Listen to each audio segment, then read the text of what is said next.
Di Jamaika pada bulan November tahun 1987, ada seorang pria bernama Daris, seorang atlet lari yang sedang mempersiapkan seleksi Olimpiade. Pada saat itu, orang Jamaika sangat tertarik dengan balapan kereta luncur. Hari itu, Daris pergi mengunjungi salah satu temannya yang ikut serta dalam balapan kereta luncur. Senka, seorang spesialis dalam balapan ini. Daris menunggunya di garis finish sementara Senka bersiap di garis start. Selama balapan, Senka hampir mencapai garis finish pertama. Tetapi sayangnya dia bertabrakan dengan peserta lain sehingga dia keluar jalur dan jatuh. Keesokan harinya adalah giliran Daris untuk membuktikan dirinya dalam seleksi Olimpiade untuk lari cepat 100 meter. Senka dan istri Daris, Joy, sangat yakin bahwa dia akan lolos untuk mewakili Jamaika di Olimpiade di Korea Selatan. Favorit untuk lolos adalah Daris dan seorang pria bernama Yui. Salah satu pelari bernama Junior juga berharap bisa lolos bersama Daris karena dia adalah penggemar Daris. Daris berlari sangat cepat, memimpin di depan pelari lainnya hingga tiba-tiba Junior tersandung dan mengenai kaki Yui dan Daris, membuat mereka jatuh dan gagal memenangkan balapan. Daris pergi ke Mer Barrington, ketua komite balapan, untuk mengusulkan pengulangan balapan, tetapi Mer Barrington menolak karena wakil sudah ditunjuk. Daris merasa ini tidak adil karena dia telah berjuang keras. Apalagi ayahnya juga seorang pelari yang mewakili Jamaika di Olimpiade. Mer Barrington memberitahu Daris untuk melepaskan semua yang telah terjadi. Saat itu, Daris melihat foto di dinding dan bertanya tentang seorang pria Amerika yang ada di foto bersama ayahnya. Pria itu bernama Irving, dia juga seorang atlet bobsleigh di Olimpiade. Menurut Mer Barrington, Irving masih di Jamaika dan sering berpartisipasi dalam taruhan kuda. Mendengar ini, Daris memiliki ide untuk menemuinya. Daris mengundang Senka untuk membuat tim bobsleigh mereka sendiri. Bersama-sama, mereka mencari tahu apa itu bobsleigh dari buku. Itu mirip dengan dorong kereta yang biasa dilakukan Senka, tetapi tanpa roda dan meluncur di atas es. Mendengar ini, Senka menolak ide untuk bergabung, tetapi Daris tidak kehabisan akal untuk membujuk Senka bergabung dengannya. Setelah banyak bujukan dan karena mereka telah berteman lama, akhirnya Senka setuju. Setelah mendapatkan Senka untuk bergabung, Daris pergi ke tempat biliar untuk bertemu Irving yang sedang mendengarkan balapan kuda di radio dan telah kehilangan banyak uang dalam taruhan. Daris datang kepadanya untuk menawarkan melatih tim bobsleigh pertama dari Jamaika, tetapi dia menolak. Daris tidak menyerah. Dia terus meminta Irving untuk melatih mereka. Irving menolak tidak tanpa alasan. Alasan pertama adalah karena tidak ada musim dingin di Jamaika sehingga mereka tidak mungkin berlatih. Dan alasan kedua adalah karena dia sudah lama melupakan bobsleigh dan tidak ingin terlibat lagi dengan olahraga tersebut. Mendengar ini, Daris kemudian mengeluarkan kartu asnya, sebuah foto Irving dengan ayahnya. Daris memperkenalkan dirinya sebagai anak dari ayahnya, yang menyentuh hati Irving, tetapi Irving masih menolak.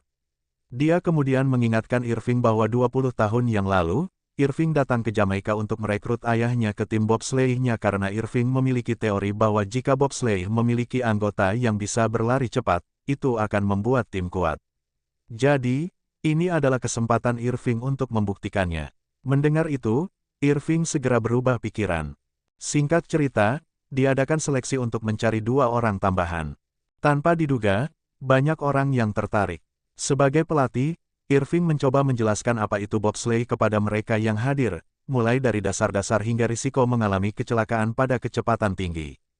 Setelah melihat video dan lampu dinyalakan kembali, semua orang menghilang, meninggalkan hanya Senka sendirian. Seseorang masuk dan dia adalah rival Daris selama seleksi lari kemarin, Yui. Dia melihat Daris dan tidak ingin berpikir tentang Daris sebagai rekan. Satu-satunya motivasinya untuk bergabung dengan tim adalah karena dia ingin meninggalkan Jamaika. Setelah merekrutnya, mereka masih membutuhkan 1 anggota lagi. Tak lama setelah itu, Junior datang menemui mereka. Kehadiran Junior membuat Yui kesal karena Junior adalah alasan dia jatuh dan gagal pergi ke Olimpiade. Tetapi karena ini adalah satu-satunya cara bagi Yui untuk meninggalkan Jamaika, dia tidak punya pilihan selain setuju untuk membiarkan Junior bergabung. Di rumahnya, Junior ingin memberitahu ayahnya bahwa dia akan menjadi atlet bobsleigh, tetapi ketika ayahnya datang, dia takut untuk mengatakannya. Ayahnya memberinya pekerjaan di Miami dan dia bisa bekerja pada akhir bulan ini. Ayahnya juga tidak setuju dengan keinginannya menjadi atlet, jadi dia memilih untuk menyembunyikan fakta itu. Keesokan harinya, Irving memperkenalkan mereka pada bobsleigh buatannya yang sederhana. Yui ditempatkan di kursi nomor 3, Junior di kursi nomor 2, dan terjadi perdebatan ketika Irving menugaskan Senka di bagian rem di belakang. Senka mengatakan bahwa dia adalah pengemudi dorong kereta terbaik di Jamaika, tetapi setelah mendengarkan kata-kata Irving tentang tanggung jawab pengemudi bobsleigh, akhirnya Senka setuju dan membiarkan Darius menjadi pengemudi. Mereka memulai dengan peralatan minimal karena tidak ada es di tempat mereka. Bobsleigh yang mereka gunakan untuk berlatih memiliki roda sebagai gantinya. Kunci untuk menang adalah dorongan di awal, dan jika mereka bisa berlari cepat di awal dengan bob berat 300 kilo dalam waktu kurang dari 6 detik, itu sudah cukup baik. Latihan dimulai dengan kesulitan.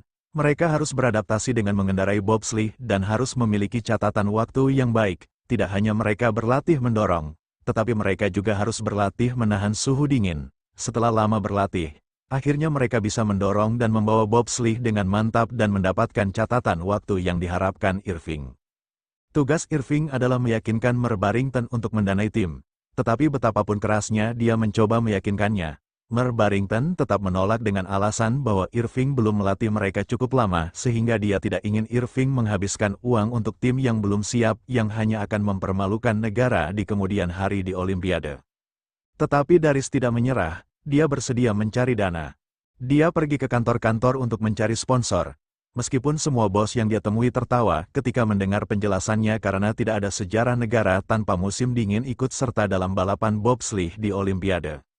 Sementara itu, Senka tampil di jalanan untuk mengumpulkan dana, sementara Yui mengadakan kompetisi panco dan berhasil memenangkan banyak pertandingan, tetapi uang dari penggalangan dana hanya terkumpul $1 dan mereka masih membutuhkan $199.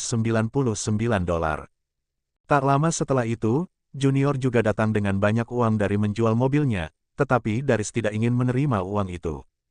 Junior mengatakan bahwa jika bukan karena dia yang jatuh di lintasan, mungkin Darius dan Yui sudah pergi ke Olimpiade, jadi dia bersikeras membantu menebus kesalahannya. Mendengar itu, Darius menghargai usahanya. Satu-satunya masalah adalah bahwa ayah Junior tidak tahu bahwa dia menjual mobilnya. Junior bahkan tidak memberitahu bahwa dia bergabung dengan tim.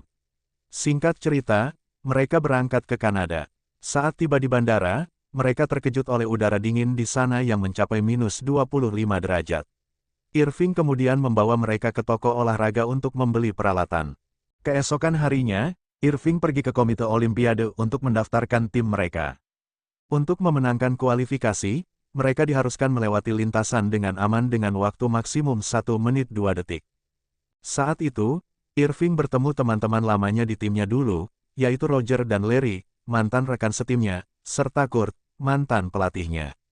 Kurt dan Larry mengabaikannya karena luka lama yang masih terasa, hanya Roger yang bersikap ramah padanya dan mereka membuat janji untuk bertemu di tempat lain.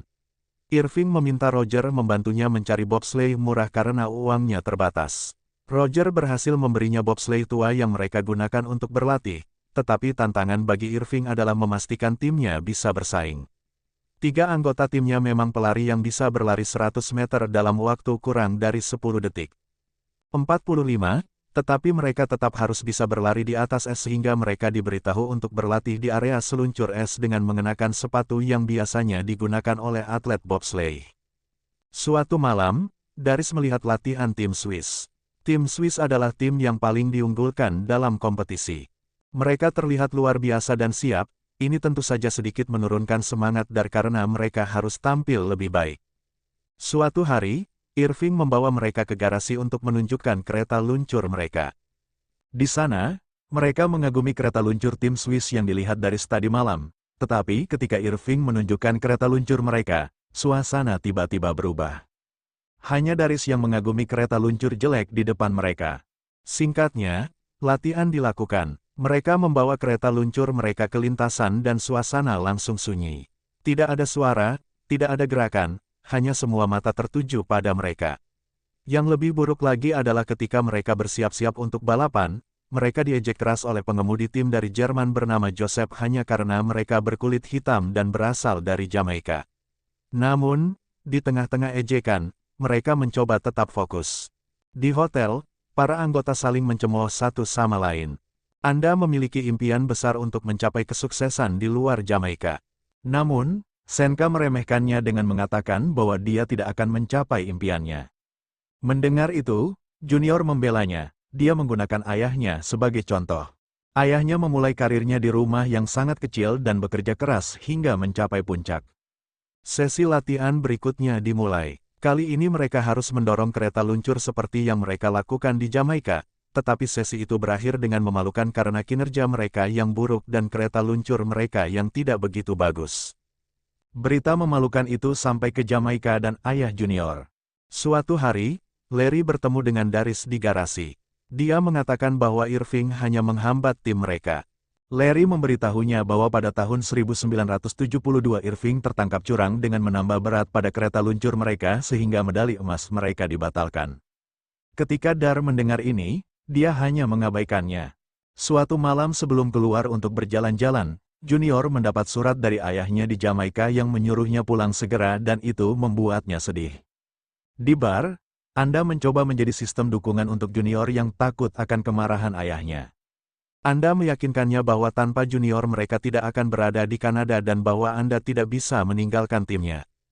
Saat sedang sibuk mengobrol, Joseph datang dan mengintimidasi Junior, tetapi untungnya Anda mengendalikan situasi.